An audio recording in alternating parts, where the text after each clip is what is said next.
ऐसे जो अपनी बात आई, ऐसे वह पर पदार्थों से आत्मा त्रैकालिक भिन्न है, ऐसा कौन मानता है?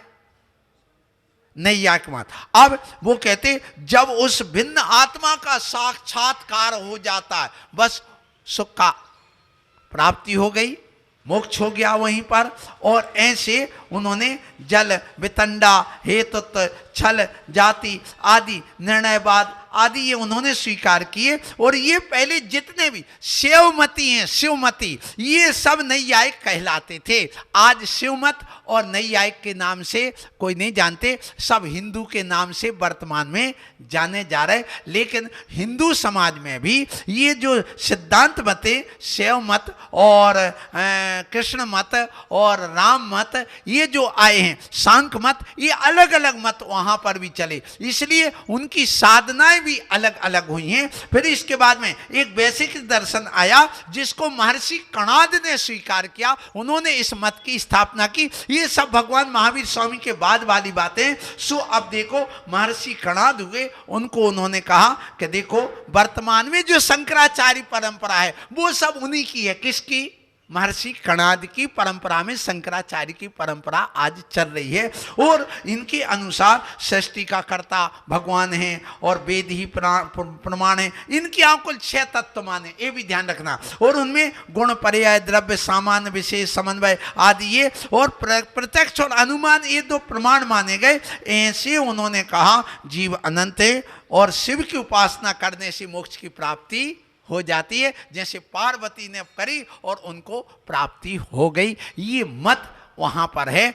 अब इसके अलावा इनके यहाँ परमाणुवाद, इन्होंने कणाद ऋषि ने दिया परमाणुवाद, और उसको भी जैन दर्शन ने कहा कि देखो ये परमाणुवाद जो है वो पुद्गल है, इसको हम ज्यादा स्वीकार नहीं करते। विज्ञान ने भी परमाणुवाद को स्वीकार किया, लेकिन विज्ञान के सिद्धांत भी खंडित हो गए।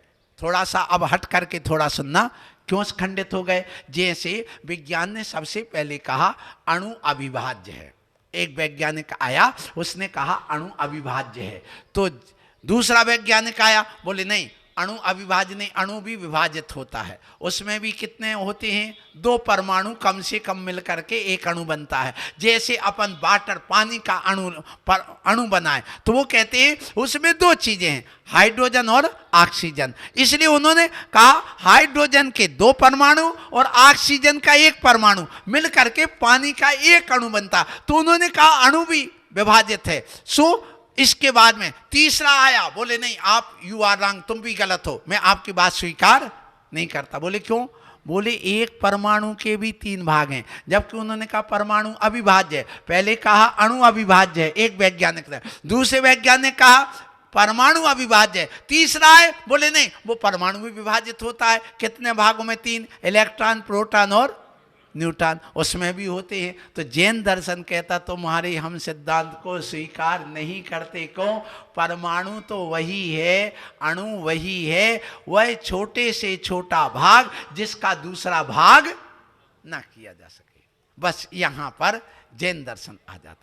तो जो ये परमाणु की बात करते हैं, ये परमाणु हमारे जैन दर्शन के अनुसार पुद्गल है और वो एक प्रकार से अपने आप में स्कंद है। ऐसा जैन दर्शन के कई सिद्धांत हैं, अभी आपको और सुनने मिलेगा, लेकिन इस विषय को मैं ज़्यादा विस्तार से ना करके अब आता है कि कैसे हमारे आचार्यों ने सारे सिद्धांतों को एक सूत्र में बांध करके कह दिया, एक वाक्य में पूरा कह दिया। वो मैं आपको बता रहा हूँ। पहले 2 मत और सुन लो। एक सांख्य दर्शन हुआ, सांख्य दर्शन में और निश्चयवादियों में कोई अंतर नहीं, बिल्कुल एक से।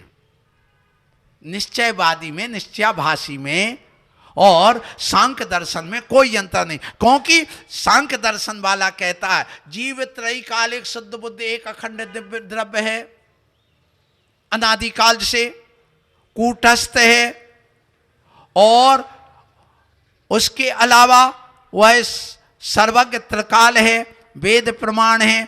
और उन्होंने कहा बस आत्मा का केवल्य की हो जाना ही मोक्ष है, माने मोक्ष का उपाय। उन्होंने मात्र विवेक और ज्ञान को, भेद विज्ञान करो और ज्ञान करो, भेद विज्ञान करो और ज्ञान करो, तुम्हें चारित्र वारित्र धारण करने की कोई जरूरत नहीं।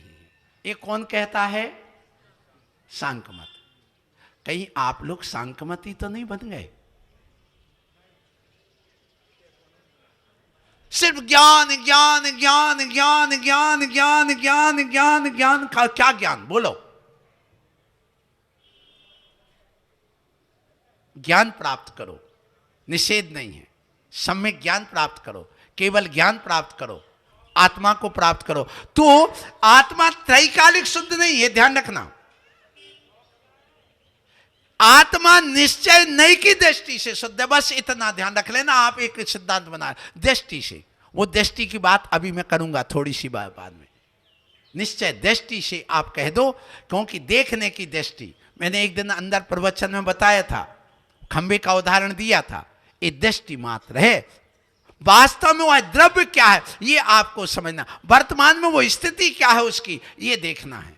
हाँ, यदि आप निश्चय और व्यवहार से जब आप करते हो तो क्यों कह देते हो? सुनो, अशुद्धि मैंने एक दिन बताई थी, 3 होती हैं, संयोग भी 3 होते हैं, एक संश्लेष संबंध, एक संयोग संबंध और एक तादात संबंध। तादात्म्य संबंध को अलग नहीं किया जा सकता, जैसे आत्मा से चेतन पने को अलग नहीं किया जा सकता, आत्मा से ज्ञान दर्शन उपयोग को अलग नहीं किया सकता। यदि करते हो तो बहुत बड़ी समस्या बन जाती है। इसलिए सांख्य मत आता है, योग मत आता है, जिसका नाम आज पातंजलि के नाम से होता है, और इसके बाद में चार्वाक मत है, उत्तर मीमांसक दर्शन है, जिसके बाद में ये जो है उसको आप यहां समझें कि योग मत वाला यहां पर 26 तत्व मानता है, सांख्य मत वाला 25 तत्व मानता है, और इनके चार्वाक मत को जब हम लेकर के चलते हैं तो यहां पर भी वो कहते आत्मा कैसे बनती है। आत्मा बनने का उन्होंने उपाय बताया, बोले कुछ नहीं, जैसे आप एक हंडी, चुल्ली का सिद्धांत उनका मूल सिद्धांत है, किसका?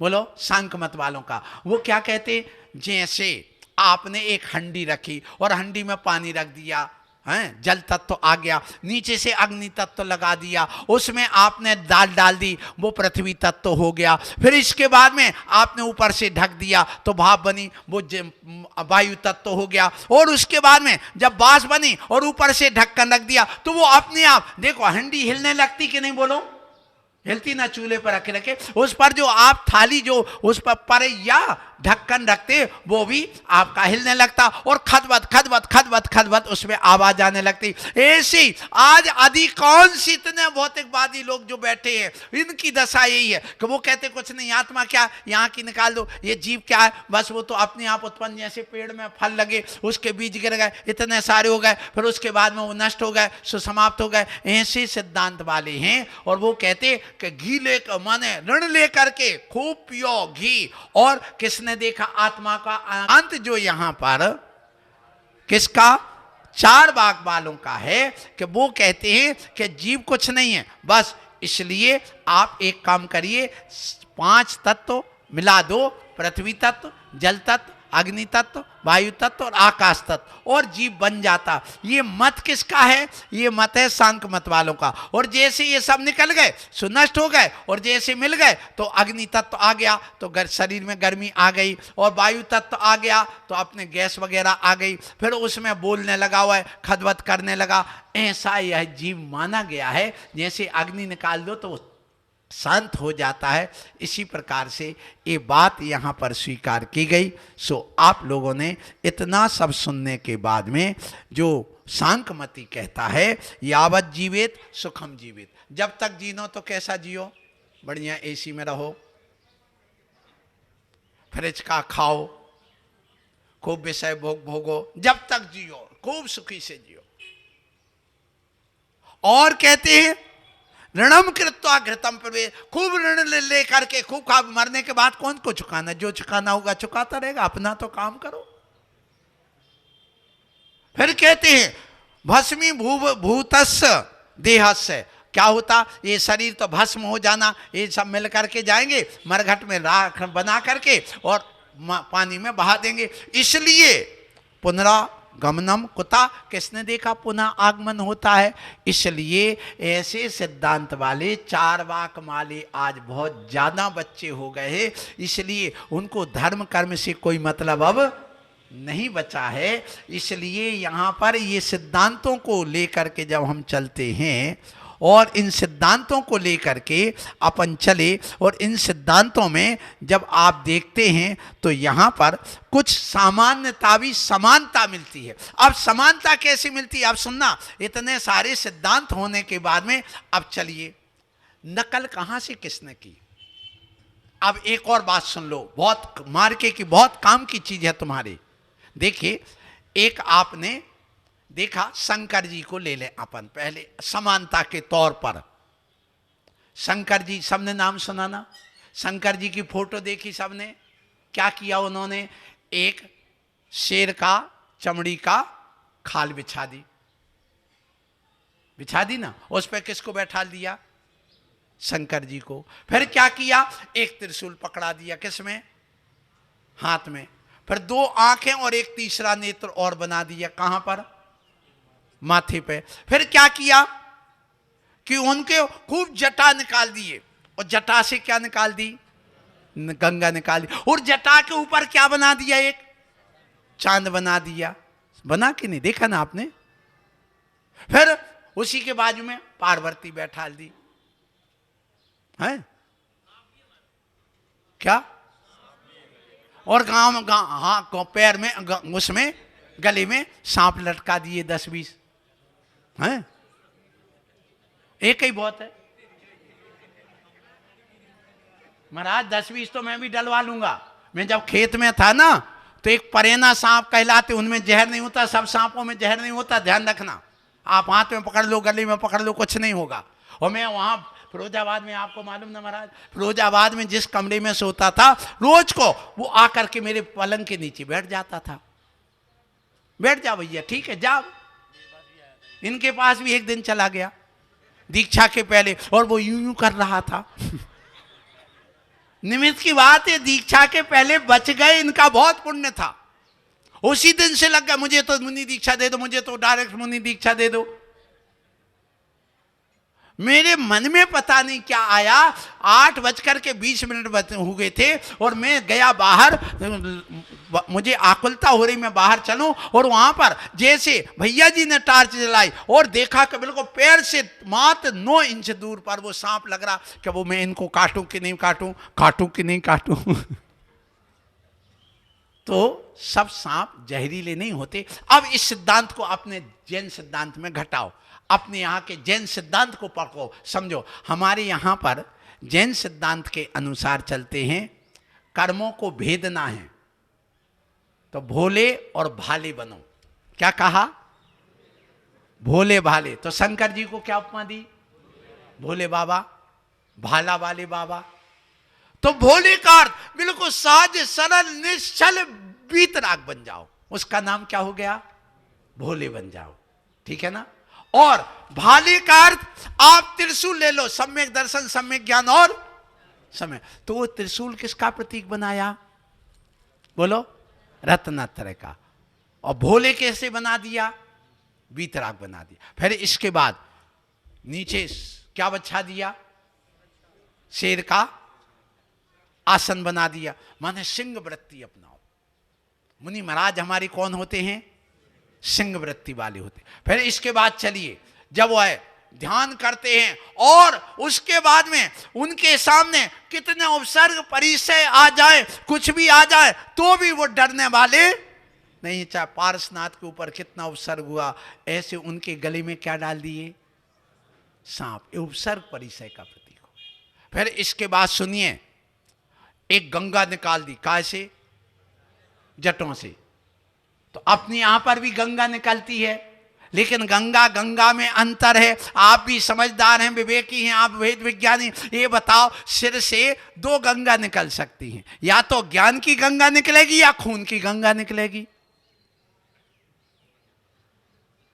जल की गंगा निकलती है क्या, लेकिन अपने यहां पर वीरे हैं मां चलते न किसी, गुरु गौतम के मुख कुंड धरी है, मोह महात्म भेद चली सबे दूर करी है। ये जनवाणी स्तुति में तो ज्ञान की गंगा निकली। तो वहां क्या निकाल दी, जटाओं से जल की गंगा निकाल दी। फिर इसके बाद जब तपस्या करके मोक्ष चले जाता है जीव, तो कहाँ रहता है? सिद्धालय में। सिद्धशिला आपके यहाँ कैसी है? चंद्राकार। तो जटों में क्या बना दी? तो जैन दर्शन के सारे प्रतीक बना दिए।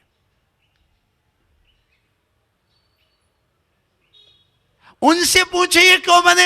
ये उन वैष्णव संप्रदाय वालों को भी पता नहीं, लेकिन ये संप्रदाय, ध्यान रखो, ये कहां पर आया पूरा सिद्धांत? बोलो, जैन धर्म। अब चलिए आप ईसाई मुस्लिम धर्म की ओर चलो। देखिए, अपन दर्शन को पढ़ने बैठे, यहां पर सुनने बैठे, किसी दर्शन की निंदा आलोचना नहीं, यहां समीक्षा चल रही। अब आपको दिमाग लगाना है कि हम गलत कहां हो रहे और हमारी कहां गलती हो रही, हमारी आस्था में कमी क्यों हो रही। जब हम इतना सारा सिद्धांत लेकर के बैठे, सारे तर्कों का हमारे जैन दर्शन में प्रमाण है, तो हम यहां वहां भटके क्यों? मैं यही तो आप लोगों से कह रहा हूं, और कुछ नहीं। वर्णी जी का नाम सुना है आपने? गणेश प्रसाद वर्णी। वे जिस गांव में रहते थे, कौन सा गांव था? हसेरा। बस कुछ नहीं, उनके घर मंदिर, जैन मंदिर के सामने था, और वहां पर वो बैठ जाते थे जब वहां पद्म पुराण बांचते थे, और वे रामायण पढ़ते थे। और रामायण और पद्म पुराण का अर्थ, अपनी जैन रामायण का अर्थ पद्म पुराण। जब वो कहते हनुमान तो बंदर थे नहीं, जैन दर्शन में कहा वानर वंश के थे। कैसे थे? वो तो कामदेव थे, बड़े सुंदर थे, छत्री थे। जब ये बात सुनी और उनको बात बड़ी अच्छी लगी, फिर राम ऐसे थे, राम का वर्णन जब उन्होंने सुना तो उनकी इतनी श्रद्धा जम गई कि उन्होंने कौन सा धर्म अपना लिया और तुम्हारे गुरु बन गए।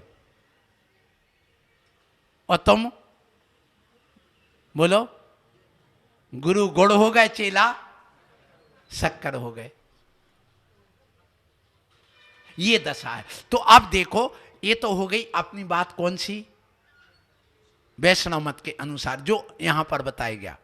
आप विचार करना, आप लोग यहां शंकर जी के गले में क्या डले हैं? बोलो, सांप डले ना। अच्छा ये बताओ, और मैं आप लोगों से पूछता हूं, वैष्णव मत के अनुसार शंकर जी की पत्नी कौन थी? पार्वती। उनके बेटे कितने थे? 2। कौन कौन से? कार्तिक और गणेश। अब गणेश का वाहन क्या था? चूहा। और पार्वती का वाहन? पार्वती का सिंह, शेर। किस पर बैठती थी? शेर पर बैठती थी। और शंकर जी का कौन सा वाहन था? बैल, नंदी। सुनना। और आपके कार्तिकेय का वाहन क्या था? गरुड़, पक्षी, मोर। सुनना। अब बताओ, विचार करो।